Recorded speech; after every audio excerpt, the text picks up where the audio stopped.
On va filer à Berlin pour notre rubrique Sans frontières. Retrouvez là-bas Laurent Desbonnets. Bonjour Laurent.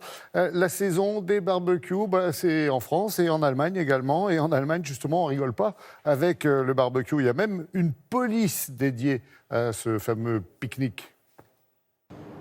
Bonjour, oui, ce sont des équipes spéciales dans certaines polices municipales et elles ont fort à faire puisque les Allemands sont les champions en Europe du barbecue. Ils en allument, tenez-vous bien, pas moins d'1,6 milliard chaque année, des quantités considérables de saucisses, de brochettes. Près de 90% des Allemands possèdent un barbecue, c'est plus que le nombre de gens qui ont un jardin. Résultat, beaucoup font leur grillade dans les espaces publics, des parcs où c'est autorisé, mais très encadré, pas question de faire n'importe quoi. À Mönchengladbach, pas loin de Düsseldorf, vous allez le voir, la police est intransigeante. C'est un sujet réalisé avec Solène Grippon.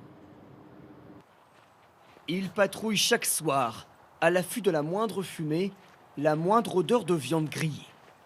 Une brigade de la police municipale intransigeante pour faire respecter les règles en matière de barbecue.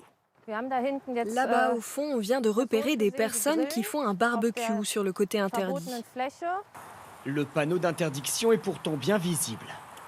Ici, vous êtes à un endroit où on n'a pas le droit de faire un barbecue. On n'a pas vu les pancartes. Et on est censé croire ça? Non, vraiment, on n'avait pas vu. Pris en flagrant délit de grillade illégale, ce couple s'expose à une amende salée. Cela commence à 55 € si c'est la première fois. S'il est récidiviste, cela peut être beaucoup plus élevé.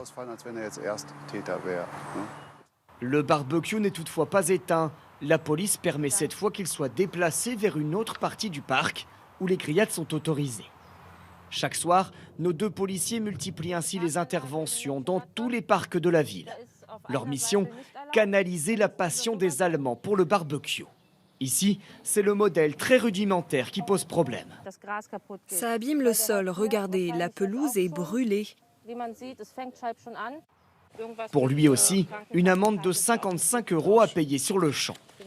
Et il y a parfois plus grave. Cette fois, un contrevenant est repéré près d'un lac en bordure d'une zone protégée. Il y a un risque d'incendie de forêt. Mais le temps d'arriver sur place, l'homme a pris la fuite. Il a laissé des ordures et il y a un peu de vent, ce qui fait que la braise peut s'enflammer en quelques secondes et provoquer un très gros incendie. Les dernières braises sont donc éteintes rapidement. Si l'homme qui a démarré ce feu est retrouvé, il encourt une amende jusqu'à 500 €. Dites donc, chaud comme la braise, vos policiers, ils rigolent pas, vraiment pas avec le barbecue. Oui, le barbecue est souvent ici un enjeu de politique locale. À Cologne, par exemple, les services municipaux ramassent chaque semaine, après le week-end, pas moins de 20 tonnes de déchets, essentiellement liés au barbecue, mais pas d'interdiction, car le secteur continue de se développer. Il y a des magasins spécialisés, des émissions à la télévision, des cours de barbecue sont proposés. Les Allemands dépensent en moyenne 250 € pour leur barbecue. Et ici, par exemple, à Berlin, il y a des aires de barbecue autorisées dans à peu près tous les jardins publics de la ville.